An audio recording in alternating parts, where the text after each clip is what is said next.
Assalamualaikum warahmatullahi wabarakatuh. Halo, perkenalkan nama saya Siti Komalasari. Saya dari Prodi S1 Kebidanan Universitas Medika Suherman. Baik, di sini saya akan menjelaskan materi tentang anatomi rangka pada sistem muskuloskeletal. Muskuloskeletal berasal dari kata muskulo, yaitu muskular atau otot, dan kata skeletal atau rangka tulang. Ilmu yang mempelajari jaringan otot tubuh yaitu ilmu miologi. Ilmu yang mempelajari tulang kerangka manusia yaitu ilmu osteologi. Sistem muskuloskeletal atau otot rangka. Otot atau muskel, organ tubuh yang mempunyai kemampuan mengubah energi kimia menjadi energi mekanik untuk gerak sehingga dapat berkontraksi untuk menggerakkan rangka sebagai respon tubuh terhadap perubahan lingkungan. Rangka atau skeletal, bagian tubuh yang terdiri dari tulang, sendi, dan tulang rawan atau kartilago sebagai tempat menempelnya otot dan kemungkinan tubuh untuk mempertahankan sikap dan posisi. Fungsi dari sistem skeletal atau rangka adalah yang pertama memberi bentuk pada tubuh, yang kedua melindungi organ atau jaringan vital yang ada di dalamnya, yang ketiga menyangga berat badan, yang keempat tempat melekatnya otot, yang kelima membantu pergerakan, yang keenam hemopoiesis atau pembuatan sel darah, yang ketujuh menyimpan mineral terutama kalsium dan fosfat, yang kedelapan tempat menyimpan energi. Sel penyusun tulang, osteoprogenitor merupakan sel khusus yang mampu berdiferensiasi menjadi osteoblast.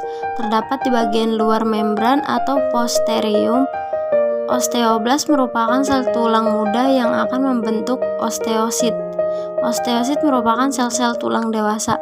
Osteoklas merupakan sel yang berkembang dari monosit dan terdapat di sekitar permukaan.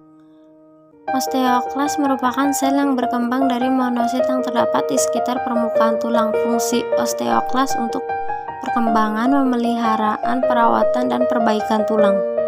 Struktur tulang. Yang pertama, periosteum, lapisan pertama dan terluar yang melapisi tulang. Banyak mengandung osteoblast atau sel pembentuk jaringan tulang, jaringan ikat, dan pembuluh darah. Tempat melekatnya otot-otot rangka ke tulang, berperan sama memberikan nutrisi, pertumbuhan, dan reparasi tulang rusak. Tulang kompak atau kompak bone, yaitu lapisan kedua yang teksturnya halus dan sangat kuat, memiliki sedikit rongga dan lebih banyak mengandung kapur atau kalium fosfat dan kalsium karbonat. Banyaknya ditemukan pada tulang kaki dan tulang tangan. Catatannya, kandungan tulang manusia dewasa lebih banyak mengandung kapur dibandingkan dengan anak-anak dan bayi. Bayi dan anak-anak lebih banyak mengandung serat sehingga lebih lentur. Yang ketiga, tulang spongiosa atau spongy bone, yaitu lapisan ketiga, memiliki banyak rongga berisi sumsum merah yang memproduksi sel-sel darah, terdiri dari kisi-kisi tipis yang disebut trabekula. Yang keempat, sumsum tulang, yaitu lapisan paling dalam berbentuk cairan jeli kental, dilindungi oleh tulang spingiosa yang berfungsi memproduksi sel-sel darah atau limfosit, monosit, basofil, neutrofil, dan platelet.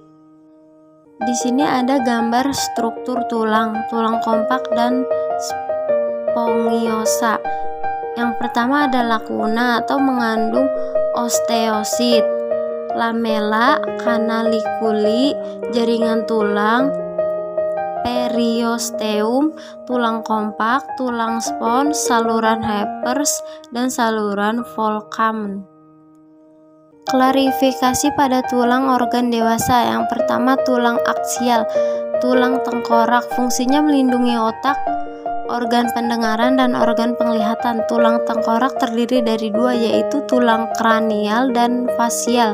Tulang kranial yaitu membentuk kranium, dan tulang fasial yaitu membentuk mata, hidung, dan rahang.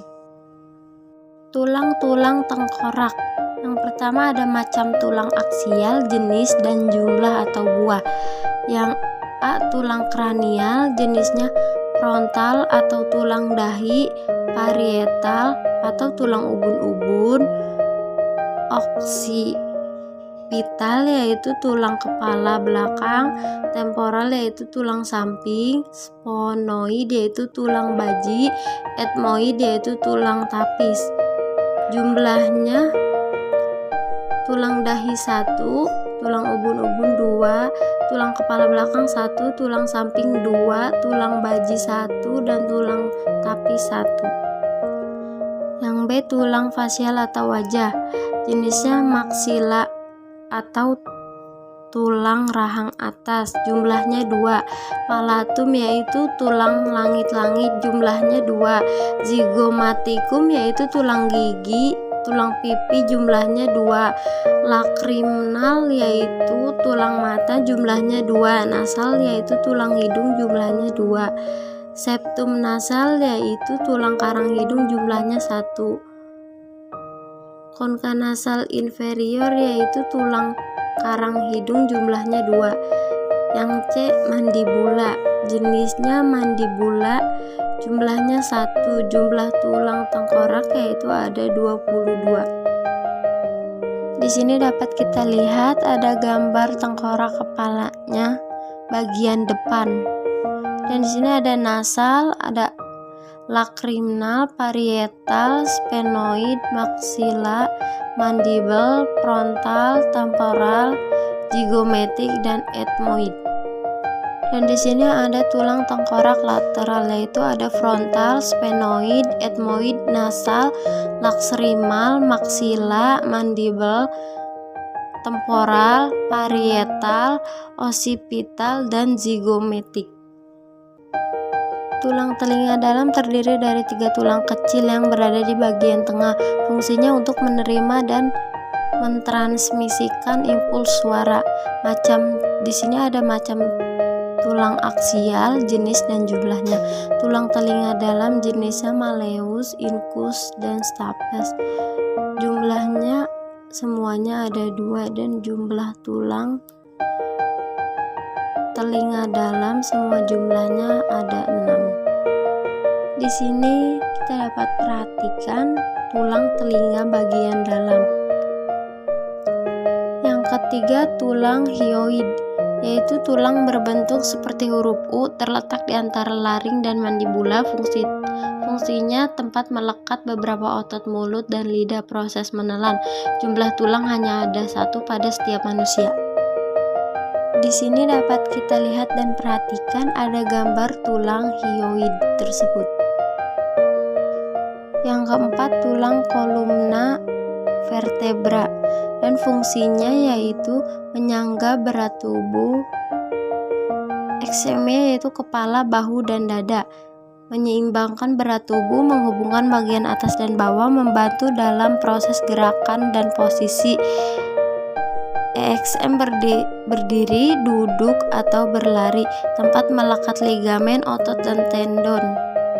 Melindungi persyarapan, menyimpan mineral, memproduksi sel darah merah. Yang kelima, tulang kerangka dada. Fungsinya pelindung bagian organ-organ terpenting terdapat pada dada yaitu paru-paru dan jantung.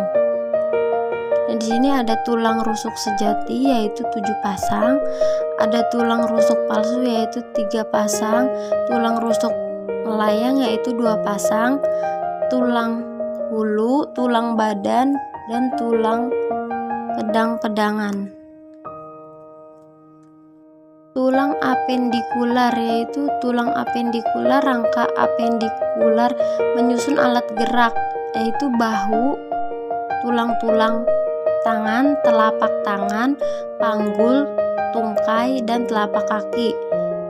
Yang pertama, pektoral, yaitu terdiri dari 2 klavikula atau tulang berbentuk lengkung, dan skapula yaitu tulang belikat. Yang kedua, ekstremitas atas. Ekstremitas atas terdiri dari humerus, radius, ulna, karpal, metakarpal, dan falangus. Yang ketiga, pelvic. Fungsinya yaitu menyangga berat tubuh bersama dengan kolumna vertebra dan melindungi bagian dalam rongga pelvis. Di sini ada sacrum, coccygeus, symphysis pubis, ilica atau ilium, dan tulang sakral. Di sini kita dapat perhatikan gambarnya. Yang kuning yaitu ilium, yang hijau yaitu ischium, dan yang merah yaitu pubis. Dan di sini kita dapat lihat dan perhatikan pada gambar tulang-tulang. Klasifikasi menurut Cadwell dan Molloy. Bentuk panggul terbagi menjadi 4. Yang pertama, panggul ginekoid, bentuk paling ideal untuk melahirkan secara normal. Yang kedua, panggul android, yaitu bentuk depannya yang lonjong menyerupai telur. Yang ketiga, panggul antropoid, yaitu panggul pria, bentuk panggul menyerupai segitiga atau hati. Yang keempat yaitu panggul platypeloid, yaitu panggul dengan bentuk oval yang memipih, biasanya beresiko untuk melakukan persalinan secara normal. Di sini dapat kita lihat gambar pada panggul. Di sini ada panggul ginekoid, android, antropoid, dan platypeloid. Yang keempat, ekstremitas bawah. Dapat kita perhatikan tulang-tulang pada kaki tersebut. Klasifikasi tulang berdasarkan jenis tulang. Yang pertama, tulang pipa atau tulang panjang atau long bone, yaitu berbentuk pipa atau tabung dan biasanya berongga. Terbagi menjadi 3 bagian tengah, diaphysis, dan kedua ujungnya disebut epiphysis. Antara epiphysis dan diaphysis disebut cakra epiphysis. Contoh tulang pipa: A. Tulang tangan yaitu tulang hasta atau ulna. Tulang pengumpil yaitu radius. Tulang kaki atau tulang paha yaitu femur, dan tulang kering yaitu tibia. Yang kedua, tulang pipi atau flat bone, berbentuk lempengan tersusun atas 2 lempengan tulang kompak dan spons berisi sumsum tulang. Tulang pipi menyusun dinding rongga sehingga berfungsi sebagai pelindung atau memperkuat. EXM, tulang rusuk atau costa, tulang belikat yaitu scapula, tulang dada yaitu sternum, dan tulang tengkorak. Yang ketiga, tulang pendek, ukurannya pendek dan berbentuk kubus, dapat ditemukan pada pangkal kaki, pangkal lengan, dan ruas-ruas tulang belakang. Yang keempat, tulang tak berbentuk atau irregular bones, yaitu tulang ini terdapat di bagian wajah dan tulang belakang. Hubungan antar tulang artikulasi. Agar mudah bergerak dibutuhkan sendi. Yang ketiga, jenis hubungan antar tulang. Yang pertama, sinartrosis, yaitu sendi yang tidak dapat digerakkan karena tidak memiliki celah di antara sendinya dan dihubungkan dengan jaringan ikat keras. Sendi sinartrosis dibagi 2 tipe, yaitu yang A, suturu atau hubungan antar tulang yang dihubungkan dengan jaringan ikat serabut, ikat padat. EXM-nya tulang tengkorak. Yang B, sinkondrosis, yaitu hubungan antar tulang yang dihubungkan oleh kartilago atau hialin. Jaringan ikat serabut. Di sini ada tulang, sutura, dan jaringan ikat serabut. Suture atau sutura, yaitu di sini ada frontal bones, metopic sutur, coronal sutur, parietal bones, lamboid sutur, occipital bone, posterior frontanel, sagittal sutur, coronal sutur, dan anterior frontanel. Sikondrosis. Di sini kita dapat perhatikan pada tulang-tulang tersebut. Yang kedua, amfriartrosis, yaitu sendi yang pergerakannya sedikit karena dihubungkan oleh kartilago atau tulang rawan. Terbagi menjadi 2 tipe. Yang pertama, simiphysis, yaitu sendi yang dihubungkan oleh kartilago serabut yang pipi. EXM-nya sendi antar tulang belakang dan tulang kemaluan. Yang kedua, sindemosis, yaitu sendi yang dihubungkan oleh jaringan ikat serabut dan ligamen. EXM-nya sendi antar tulang betis dan tulang kering. Di sini terdapat tulang panggul dan tulang betis. Tulang panggul yaitu ada spine, ilium, pubis, ischium, pelvic bones, coccyx, dan sacrum. Tulang betis ada tulang tempurung lutut atau patella, tulang betis atau fibula, dan tulang kering yaitu tibia. Yang ketiga, diartrosis, yaitu sendi yang pergerakannya bebas karena tidak dihubungkan oleh jaringan. Contoh hubungan antar tulang yang bersifat diartosis antara lain: A. Sendi engsel, B. Sendi pelana, C. Sendi putar, D. Sendi luncur atau geser, E. Sendi peluru, F. Sendi kondiloid atau elipsoid. Di sini kita dapat perhatikan gambar-gambar sendi.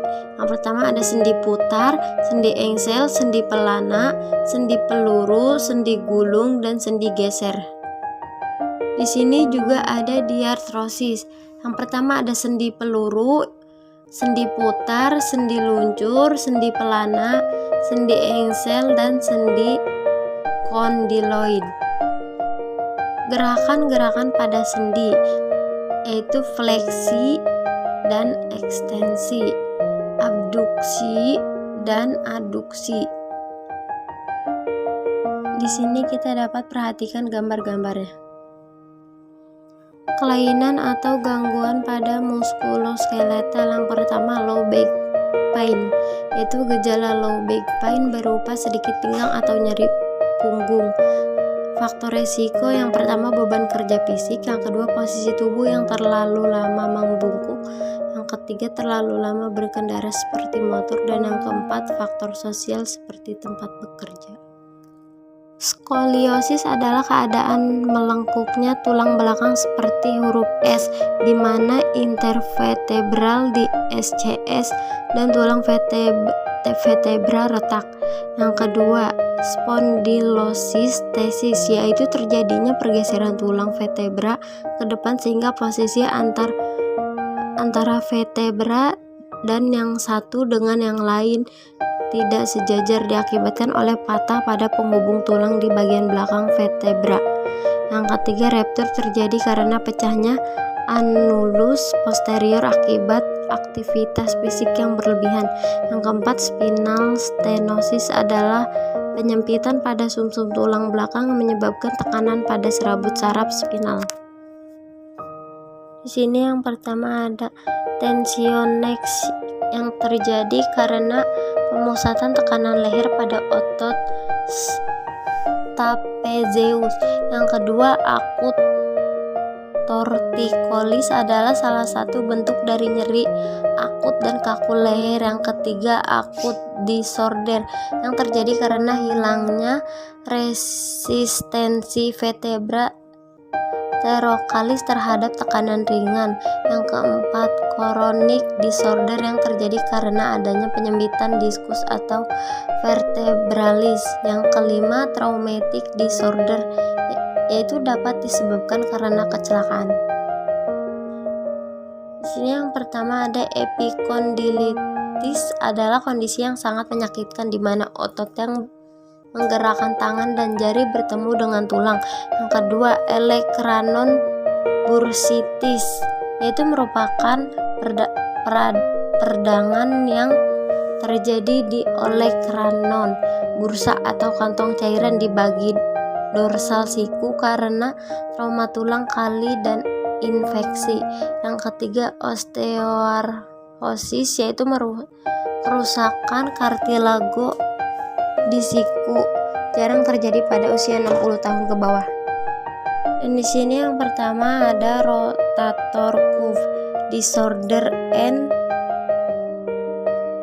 biceps tendinitis, di mana terjadi peradangan pada tendon dan membran sinovial. Yang kedua, shoulder joint and acromion, Clavicular joint osteoarthritis adalah penurunan komponen kartilago dan tulang pada penghubung dan intervertebral di SCS.